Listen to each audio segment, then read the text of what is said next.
Hello, my dear student. Myself Preet Pareda, math faculty JEE division Aakash Kota. NTA ने अभी एक notification release किया है। इस नोटिफिकेशन में एनटीए ने बताया है कि स्टूडेंट्स को जो जेई मेन के एस्पिरेंट्स है जनवरी अटेम्प्ट के, उनको क्या क्या इंस्ट्रक्शंस फॉलो करना चाहिए, एग्जामिनेशन हॉल में क्या इंस्ट्रक्शन फॉलो करना है, एग्जामिनेशन हॉल में जाने से पहले क्या क्या इंस्ट्रक्शंस फॉलो करना है, ये एनटीए ने बिल्कुल क्लियरली आपको काफ़ी सारे पॉइंट्स में मेंशन करके बताया। तो आकाश कोटा आज आपके लिए एक वीडियो लेकर आया है जिसमें हम आपको एक एक इंस्ट्रक्शंस को बड़ा क्लियरली एक्सप्लेन करेंगे ताकि आप बिल्कुल एक एक इंस्ट्रक्शन अच्छे से समझ सके और उसको फॉलो कर सके, क्योंकि क्लियरली वो मेंशन करते हैं अगर आपने किसी इंस्ट्रक्शन को फॉलो नहीं करा तो आपकी जो आंसर शीट होगी वो चेक नहीं होगी। तो बिल्कुल इस वीडियो को आप ध्यान से देखें, एक एक इंस्ट्रक्शंस को अच्छे से समझें और उनको फिर फॉलो भी करें। चलिए स्टार्ट करते हैं।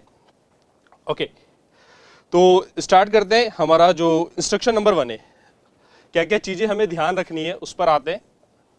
सबसे पहले आपको आपका एडमिट कार्ड डाउनलोड करना है jemain.nta.ac.in की साइट से, है ना। अभी अगर हम बात करें 27 से बीई बीटेक वालों के जेई मेन स्टार्ट हो रहे हैं, तो अभी जिनका एग्जाम 27 को है उनका एडमिट कार्ड आ चुका है, तो आप इस साइट पर जाकर अपना एडमिट कार्ड डाउनलोड कर सकते हैं। ये हो गई फर्स्ट चीज जो आपको ध्यान रखनी है। सेकंड, एडमिट कार्ड में काफी सारी चीजें मेंशन होगी, जैसे कि रिपोर्टिंग टाइम, आपको किस टाइम पर सेंटर पे रिपोर्ट करना है, गेट क्लोजिंग टाइम। इनमें थोड़ा सा डिफरेंस बता देता हूं मैं आपको, वैसे तो आप एडमिट कार्ड डाउनलोड करेंगे तो आपको पता लग जाएगा।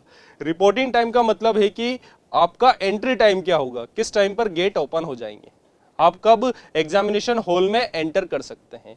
जो जनरली होता है वो होता है 100 मिनट्स पहले, कि 100 मिनट्स पहले आप एग्जामिनेशन हॉल में जा सकते हैं, एंट्री कर सकते हैं। जस्ट लाइक दो शिफ्ट में एग्जाम है, एक है 9 to 12 में और एक है 3 to 6 में। तो जस्ट लाइक आपका एग्जाम 3 to 6 में, तो अराउंड लगभग 1:40 पर 1:40 पर गेट ओपन हो जाएंगे, तो आप वहां पर एंट्री कर सकते हैं। गेट क्लोजिंग, गेट क्लोजिंग का मतलब ये हुआ कि एक बार गेट क्लोज हो गए तो आप अंदर नहीं जा सकते। जस्ट लाइक अगर आपका पेपर 3 o'clock है, आफ्टरनून में 3 बजे आपका पेपर है, तो 2:30 पर अराउंड गेट क्लोज हो जाएगा। 2:30 पर फिर उसके बाद आप अंदर नहीं जा पाएंगे। तो बिल्कुल टाइम का क्लियरली ध्यान रखें, टाइमली आप वहां पर पहुंच जाए। आप टारगेट बना के चलें, या जैसे आधे घंटे पहले गेट बंद हो रहा है तो आप टारगेट बना ले 1 घंटे पहले आप वहां पर एग्जामिनेशन सेंटर पर आपके पहुंच जाएंगे। इस चीज का क्लियरली ध्यान रखें, 1 घंटे पहले आप पहुंच जाए। डेट ऑफ एग्जामिनेशन, जैसे आपको पता है कि 27 से स्टार्ट है एग्जाम्स, अलग अलग डेट्स पर है, तो आप अपने जो भी एडमिट कार्ड है उसमें डेट देख लें कि किस डेट पर आपका एग्जामिनेशन है। शिफ्ट और टाइमिंग देख लिए, 2 शिफ्ट में हो रहा है, मॉर्निंग शिफ्ट और evening shift. Morning shift 9 to 12 है और जो इवनिंग शिफ्ट आ रही है वो 3 to 6 है, वो देख लीजिए। वेन्यू ऑफ द टेस्ट, बिल्कुल कहां पर आपका एग्जामिनेशन सेंटर आ रहा है, वो एग्जामिनेशन सेंटर क्लियरली उसमें एडमिट कार्ड में मेंशन होगा। ओके, आते हैं नेक्स्ट इंस्ट्रक्शन नंबर 3 पर। बिल्कुल यह क्लियरली बोला गया है कि अब आपका जो एग्जामिनेशन सेंटर है उसके साथ थोड़ा सा फेमिलियर हो जाएं, तो आप पहले ही वहां पर उस लोकेशन को देखकर आ जाएं कि वो लोकेशन कहां पर है, किस तरीके से हमें जाना है, क्या रूट रहेगा हमारे हॉस्टल से, हमारे घर से वहां पर जाने का। बिल्कुल जस्ट लाइक आपका एग्जाम है 27 को, मान लीजिए 27 को आपका पेपर है 27 जनवरी को, तो 26 जन में ही आप जाकर उस लोकेशन को देखें कि आपको आपके हॉस्टल से या घर से क्या शॉर्टेस्ट पाथ होगा, क्या इजीएस्ट पाथ होगा कि आप वहां पर पहुंच पाए। तो एक दिन पहले ही जाकर आप देख लें और थोड़ा सा टाइम भी नोट करें कि यार हमें हॉस्टल से या घर से वहां तक जाने में कितना समय लग रहा है। जस्ट लाइक मान लीजिए आपको वहां से जाने में 30 मिनट्स लग रहा है, तो आप उसी तरीके से 30 मिनट्स के अकॉर्डिंग ही आप प्लान करें कि जब आपका एग्जाम का डे होगा तो उसके अकॉर्डिंग आप घर से निकलें। जस्ट लाइक आपको जैसे मैंने बोला 1 घंटे पहले एग्जामिनेशन हॉल में पहुंचना है, आपका 3 बजे का पेपर है, 2 बजे आपको पहुंचना है और आपको लगभग आधा घंटा लग रहा है वहां से वहां तक पहुंचने में, तो आप 1:30 पर वहां से निकल जाइए। तो उसके अकॉर्डिंग प्रॉपर प्लानिंग करनी है आपको, है ना। कि तो ये काम बहुत इंपॉर्टेंट है, काफी इंपॉर्टेंट काम है ये, कि आप एक दिन पहले जाकर अपना सेंटर अच्छे से विजिट करके आए, प्रॉपर देखें कौन सा इजीएस्ट पाथ है। अगर आपको कोई कन्वीनियंस लगता है, ऑटो लगता है, टैक्सी लगता है, तो आप उसके अकॉर्डिंग भी अपना टाइम मैनेज करें, या पहले से उनसे बोल के रखें कि भैया मेरे को जाना है, इस टाइम पर आप यहां पर अवेलेबल रहें। लेकिन ये काम जरूर करें, टाइमली पहुंचे। आते हैं इंस्ट्रक्शन नंबर 4 पर। The candidates were advise to register through DigiLocker. काफी बच्चों को डीजी लॉकर के बारे में पता नहीं होता, है ना। डिजी लॉकर एक एप्लीकेशन है, गवर्नमेंट ऑफ इंडिया की ही एप्लीकेशन है। आपको ये एप्लीकेशन अपने मोबाइल में डाउनलोड करनी है ना। मैं आपको बता भी देता हूं किस तरीके से दिखाई देगी। जैसे काफी सारे एंड्रॉइड यूजर होते हैं, एंड्रॉइड यूजर प्ले स्टोर से जाएं, iOS यूजर है एप्पल यूजर से वो ऐप स्टोर से जाकर इस एप्लीकेशन को डाउनलोड कर लेते हैं। कैसी दिखाई देती है वो मैं आपको बता देता हूँ। ये डिजी लॉकर है, गवर्नमेंट ऑफ इंडिया की एप्लीकेशन है। इस तरीके से इसका कुछ लोगो रहेगा आपके पास, तो इसको अपने फोन में आप पहले डाउनलोड कर लें। डाउनलोड कर कर आप यहां पर साइन अप कर लें। साइन अप करना आपको आता है, ये नॉर्मल आपकी डिटेल्स मांगता है, नेम मांगता है, डीओबी मांगता है, मोबाइल नंबर मांगता है, फिर मोबाइल नंबर वेरीफाई करने के लिए उस पर ओटीपी आता है। तो डिजी लॉकर आप अच्छे से डाउनलोड कर लें। इससे क्या होगा कि जो आपके डॉक्यूमेंट्स है, जो भी आपके डॉक्यूमेंट्स है, आधार कार्ड हुआ या और भी डॉक्यूमेंट्स है, ये ऑटोमेटिकली इस एप्लीकेशन में आ जाएंगे। तो ये एक बहुत इंपॉर्टेंट काम है जो काफी बच्चों को पता नहीं होता और ये आपको पहले ही करके ले जाना है। अगर आप अभी ये वीडियो देख रहे हैं तो तुरंत इस वीडियो के खत्म होने के बाद ही आप डिजी लॉकर अपने फोन में डाउनलोड कर लें और साइन अप कर लें, सारी डिटेल्स उसमें फिल कर दें, तो ऑटोमेटिकली आपका आधार कार्ड उसके अंदर आ जाएगा।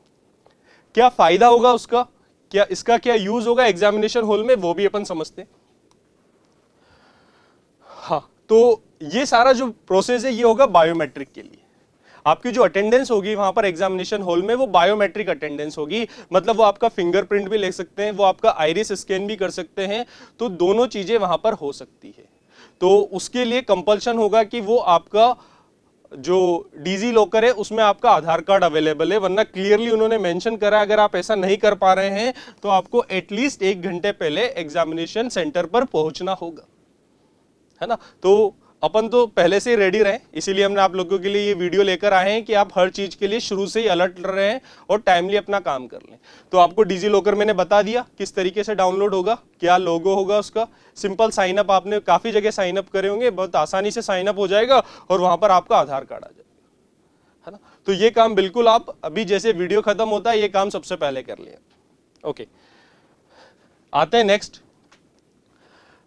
रिपोर्टिंग टाइम और गेट क्लोजिंग टाइम। ये इसके बारे में मैं आपको बता चुका हूं, रिपोर्टिंग टाइम और gate closing time. Reporting time around 100 minutes पहले होगा आपका, जैसे मैंने बताया अगर आपका 3 बजे पेपर है तो 140 अराउंड रिपोर्टिंग टाइम होगा, मतलब आप एंटर कर सकते हैं, है ना। तो ये आपका रिपोर्टिंग टाइम होगा। और क्लोजिंग टाइम मतलब अगर 3 बजे पेपर है तो 2:30 बजे आपका गेट क्लोज हो जाएगा, उसके बाद आपको एंट्री नहीं दी जाएगी। तो इस चीज का ध्यान रखें, टाइमली वहां पर पहुंचे। जैसे मैंने आपको बोला है अपना एक टारगेट बना लो कि यार हमें तो 1 घंटे पहले पहुंचना है, तो हर हालत में हम 1 घंटे पहले पहुंच जाएं, लेकिन उसके लिए बिल्कुल अलर्ट रहना है। 1 दिन पहले एग्जामिनेशन सेंटर देखकर आना है, पूरा टाइम वगैरह देखना है, हमारा कन्वीनियंस उसके अकॉर्डिंग सारा मैनेज करना है।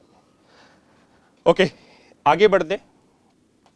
जैसे हमें एडमिट कार्ड डाउनलोड कर लिया हमने, अब एडमिट कार्ड को डाउनलोड करने के बाद हमें उसका प्रिंट आउट भी लेना है। तो प्रिंट आउट के लिए मेंशन है यहां पर, हमें A4 साइज पेपर पर उसका प्रिंट आउट लेना है ना। A4 साइज पेपर पर आप उसका प्रिंट आउट ले लें और आपको एक पासपोर्ट साइज फोटो भी अपना लेकर जाना है। पासपोर्ट साइज फोटो भी लेकर जाना है, और पासपोर्ट साइज फोटो जो आप लेकर जा रहे हैं वही फोटो होना चाहिए जो आपने एप्लीकेशन फॉर्म में लगाया है। जब आपने ऑनलाइन एप्लीकेशन फॉर्म भरा था वहां पर आपने फोटो पेस्ट किया होगा, तो वही सेम फोटो आपको लेकर जाना है। क्यों? क्योंकि वहां पर आपसे ये अटेंडेंस शीट है वो फिल कराई जाएगी, वो अटेंडेंस शीट में आपको अपना फोटो वहां पर पेस्ट करना होगा, इसलिए वही पासपोर्ट साइज फोटो आप लेकर जाएं जो वहां पर पेस्ट किया है। इन सब चीजों का आपको ध्यान रखना है, इसलिए हम आपको पहले बता रहे हैं ताकि एक एक बच्चा अटेंशन हो जाए। इसके बाद आता है फोटो आईडी। आपको फोटो आईडी की जरूरत पड़ेगी, एक फोटो आईडी आपको लेकर जानी है। फोटो आईडी में जैसे आपको पता है कि पैन कार्ड हो सकता है, ड्राइविंग लाइसेंस हो सकता है, वोटर आईडी अगर आपके पास है तो ठीक है, नहीं तो आधार कार्ड तो होता ही है, आधार कार्ड जनरली सबके पास होता है। तो आप ये कोई भी एक फोटो आईडी अपनी जरूर लेकर जाएं वेरिफिकेशन प्रोसेस के लिए। क्लियर? तो इन तीनों पॉइंट्स का ध्यान रखें। एडमिट कार्ड ले जाना है A4 साइज पर, A4 साइज पेपर पर, पासपोर्ट साइज फोटो होना चाहिए, वो भी कौन सा वाला जो आपने ऑनलाइन एप्लीकेशन फॉर्म के टाइम पेस्ट किया है, और तीसरा चीज एक फोटो आईडी प्रूफ आपको लेकर जाना है, और मोस्टली जो आपके पास आधार कार्ड होता है तो आप वो लेकर जा सकते हैं। ओके ओके, आईडी कार्ड के लिए क्लियरली एक चीज मेंशन की गई है कि स्कूल, कॉलेज, यूनिवर्सिटी के जो या फिर कोचिंग सेंटर्स के आईडी कार्ड होते हैं वो आईडी कार्ड्स यहां पर नहीं चलेंगे। तो इस चीज का ध्यान रखें। आईडी कार्ड जो मैंने बताए हैं, आधार कार्ड हुआ, पैन कार्ड हुआ, वही आप लेकर जाएं। स्कूल, कोचिंग या किसी भी यूनिवर्सिटी की जो आईडी वगैरह होगी वो नहीं चलेगा यहां पर, इस चीज का ध्यान रखें। क्लियर? और ये आप कोई भी इमेज मोबाइल वगैरह पर दिखाते हैं आईडी की, वो बिल्कुल वैलिड नहीं है वहां पर, इस चीज का पूरा ध्यान रखें। क्लियर? ओके, आगे बढ़ते हैं। नेक्स्ट लिखा हुआ है पीडब्ल्यू कैंडिडेट्स के बारे में। जो भी फिजिकली हैंडीकैप्ड कैंडिडेट्स है उनको कुछ रिलैक्सेशन दिया जाता है, तो उनको रिलैक्सेशन के लिए थोड़ा सा जल्दी पहुंचें। बस ये है कि आप थोड़ा सा टाइमली पहुंच जाए, वहां पर जो इन्विजिलेटर है उनको इन्फॉर्म करें अपने बारे में, और जो पीडब्ल्यू का सर्टिफिकेट दिया होगा आपको या आपके पास होगा ऑलरेडी वो, तो उसको वहां पर दिखा दें आप। इससे क्या होगा कि जो भी पीडब्ल्यू कैंडिडेट के लिए रिलैक्सेशन प्रोवाइड किया जाता है वो रिलैक्सेशन आपको वहां पर एग्जामिनेशन हॉल में मिल जाएगा। आते हैं पॉइंट नंबर 7 पर। ओके, अब जैसे आप वहां पर बैठे, कंप्यूटर पे बैठे, आपके सामने वहां पर पेपर आ जाएगा, तो आप चेक कर लें। सबसे पहले अपने एडमिट कार्ड में चेक करें कि जो सब्जेक्ट और मीडियम आपने लिया है वो आपके एडमिट कार्ड में मेंशन है ना।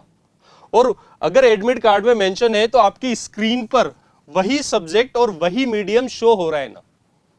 अगर ऐसा नहीं हो रहा है ना, आपने जैसे मीडियम कोई सा लिया है, इंग्लिश लिया है, हिंदी शो हो रहा है, या सब्जेक्ट ही चेंज हो रहा है, आप बीटेक के लिए दे रहे हैं, बीआर का पेपर शो हो रहा है, तो आप तुरंत इसके बारे में इन्विजिलेटर को बता दें, है ना। तो ये आपको ध्यान रखना है, जैसे ही क्वेश्चन पेपर ओपन होगा आपको चेक करना है क्वेश्चन पेपर आपके एडमिट कार्ड में जो मेंशन है मीडियम और सब्जेक्ट उससे मैच कर रहे हैं या नहीं कर रहे हैं।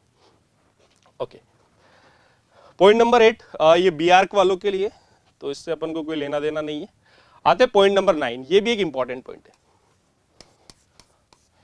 काफी बच्चे ये गलती करते हैं, ज्योमेट्री बॉक्स ले जाते हैं, पेंसिल बॉक्स ले जाते हैं, काफी गर्ल्स होती है पर्स कैरी करती हैं, वो ले जाती हैं, कुछ खाने पीने का सामान लेकर जाते हैं, वाटर बोतल लेके जाते हैं, है ना। मोबाइल फोन जनरली नहीं ले जाते, कुछ गलती से ईयरफोन आ जाए, कैलकुलेटर आ जाए, तो क्लियरली मेंशन है ज्योमेट्री बॉक्स तक अलाउ नहीं है। ज्योमेट्री बॉक्स भी नहीं लेकर जाना है आप, है ना। आप बोलोगे सर फिर करेंगे कैसे, पेन वगैरह की जरूरत होगी तो कैसे करेंगे, तो ये सब आपको सेंटर पे मिल जाएगा। पेन होगा, रफ कॉपी होगी, रफ पेपर, वो सब आपको वहां पर सेंटर पे प्रोवाइड कर दिया जाएगा, आपको कुछ भी कैरी नहीं करना है। क्लियर? इस चीज का ध्यान रखें, काफी बच्चे पेंसिल बॉक्स, ज्योमेट्री बॉक्स ले जाते हैं, ये नहीं लेकर जाना है, देख लो ध्यान से। क्लियर बच्चों? Okay, next candidate, if a candidate goes for bio break toilet he she should undergo the mandatory frisking and biometrics again. जैसे अगर आपने पेपर अटेम्प्ट कर रहे हैं और आपको वॉशरूम यूज करना है, वॉशरूम जाना है आपको, तो दोबारा आपका क्या होगा, वहां पर बायोमेट्रिक होगा। आप जाएंगे तो बायोमेट्रिक होगा, आप आएंगे तो बायोमेट्रिक प्रोसेस दोबारा होगा, तो वहां पर बार बार आपका बायोमेट्रिक होगा। और बायोमेट्रिक के लिए आपको पता है ना क्या करना है, डिजी लॉकर, आधार कार्ड, वो सब पहले ही आपको करके रखना है ताकि बायोमेट्रिक में कोई दिक्कत नहीं आए। क्लियर? चलो आगे बढ़ते हैं। ओके, जैसे कि मैंने बताया पॉइंट नंबर 11 वही है कि आप वॉशरूम वगैरह जाते हैं तो वो जो बायोमेट्रिक प्रोसेस होता है वो आपका बार बार होता रहेगा, एंट्री पर होगा, एग्जिट पर होगा, बायोमेट्रिक प्रोसेस आपका चलता रहेगा। नेक्स्ट, इसकी तो हमें बहुत जरूरत पड़ने वाली है क्योंकि न्यूमेरिकल्स अटेम्प्ट करेंगे तो रफ कॉपी तो होनी चाहिए, रफ कॉपी सब कुछ है हमारे लिए। तो blank paper sheets for rough work of A4 size will be provided in the examination hall. Clearly mention है, कहां पर मिलेगा, एग्जामिनेशन हॉल में मिल जाएगा आपको। और जैसे ही आपको मिले क्लियरली लिखा है candidates must write their name and roll number at the top of each of the sheets. जैसे ही आपको मिल गई रफ कॉपी, आपको ऊपर ही ऊपर सबसे पहले क्या करना है, अपना नाम मेंशन करना है और रोल नंबर मेंशन करना है। उसके बाद आपने यूज कर ली तो आपको उसको घर पे नहीं लेके जाना है ना। क्लियरली लिखा है must drop the sheet in the designated drop box without fail before leaving the examination hall. घर पे मत ले आना उसको, है ना, क्योंकि देखो आगे लिखा है उन्होंने, आपको क्लियरली मेंशन करा ऐसा करोगे ना, failure to do so may result in non evaluation of your answer. आपकी आंसर कॉपी चेक नहीं करेंगे। तो जो रफ कॉपी आ रही है, जो रफ आपको मिल रहा है वहां पर, उसी को वहां पर एक डेजिग्नेटेड ड्रॉप बॉक्स होगा, उसमें डालकर आना है, जेब में रखकर मत ले आना उसको।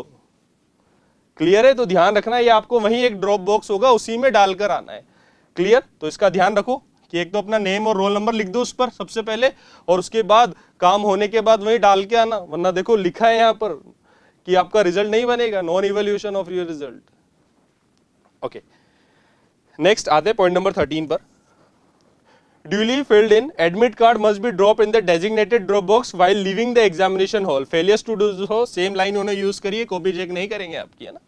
तो जो आपका एडमिट कार्ड होगा वहां पर, उस एडमिट कार्ड को भी आपको वहां पर ड्रॉप बॉक्स में डालकर आना है ना। जो ड्रॉप बॉक्स होगा वो आपको वहां पर बता दिया जाएगा कि ड्रॉप बॉक्स से ये, इसके अंदर आप आपकी रफ कॉपी डाल दीजिए और अपना एडमिट कार्ड डाल दीजिए। ओके, आते नेक्स्ट, डायबिटिक स्टूडेंट। जो भी डायबिटिक स्टूडेंट होंगे तो उनके लिए थोड़ा रिलैक्सेशन है, वो खाने के लिए जो कुछ चीजें होती है, अपनी टेबलेट्स ले जा सकते हैं, फ्रूट ले जा सकते हैं, जो वाटर बोतल ले जा सकते हैं, लेकिन वाटर बोतल भी कैसी होनी चाहिए, ट्रांसपेरेंट वाटर बोतल होनी चाहिए, है ना। मतलब बिल्कुल क्लियर, क्रिस्टल क्लियर होना चाहिए, अंदर पानी उसमें शो होना चाहिए, क्लियर।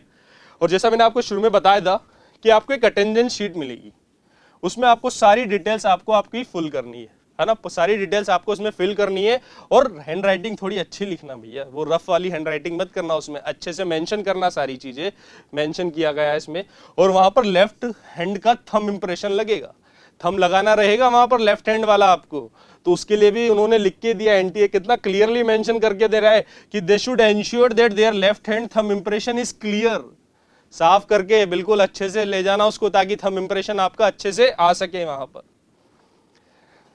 ओके, आते हैं 16 पर। The candidates are advise to carefully read the subject specific instructions in general instruction mention in the question paper, है ना। ये काम तो हमें ऑब्वियसली करना ही है यार। क्वेश्चन पेपर मिल जाए तो ऐसा नहीं कि तुरंत लग गए करने में, तुरंत क्वेश्चन नंबर 1 2 3 करने लग गए। सबसे पहले आपको जो इंस्ट्रक्शंस होते हैं, वहां जो इंस्ट्रक्शन मेंशन है वो क्लियरली आपको सबसे पहले रीड करने, क्लियर। आई थिंक इसमें कोई दिक्कत होगी नहीं, इंस्ट्रक्शंस ऑब्वियसली पढ़ने चाहिए यार, ऐसा नहीं है कि डायग्राम अटेम्प्ट कर ले, है ना। ओके, आते पॉइंट नंबर 17 पर। Candidates may also note that examination will computer based and hence they should be familiarise themselves. आपको पता है सीबीटी है, कंप्यूटर बेस्ड टेस्ट है, तो आप वहां पर जाएंगे तो आप आपका कंप्यूटर अच्छे से चेक कर लें, सब कुछ प्रॉपर चल रहा है ना, कीबोर्ड माउस वगैरह प्रॉपर वर्क कर रहे हैं ना। Candidates should also go through all instructions given in the admit card in the information bulletin। सारे इंस्ट्रक्शंस मैंने आपको एक एक अच्छे से बता दिए, बिल्कुल आपको क्लियरली एक एक instruction point by point follow करना है।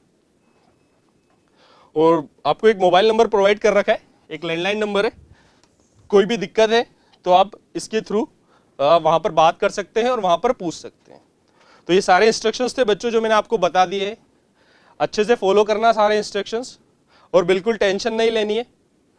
एक एग्जाम हमारा फ्यूचर डिसाइड नहीं कर सकता, अच्छे से जाएं, फील गुड के साथ जाएं, क्योंकि अब जो गेम है ये केवल कूल और काम रहने का है, कॉन्फिडेंस की जंग है। आप अच्छे से कॉन्फिडेंट होकर पेपर जाइए, आपने साल भर 2 साल बहुत अच्छे से तैयारी करी है तो डेफिनेटली आपका पेपर बहुत अच्छा जाएगा। ऑल द बेस्ट बच्चों।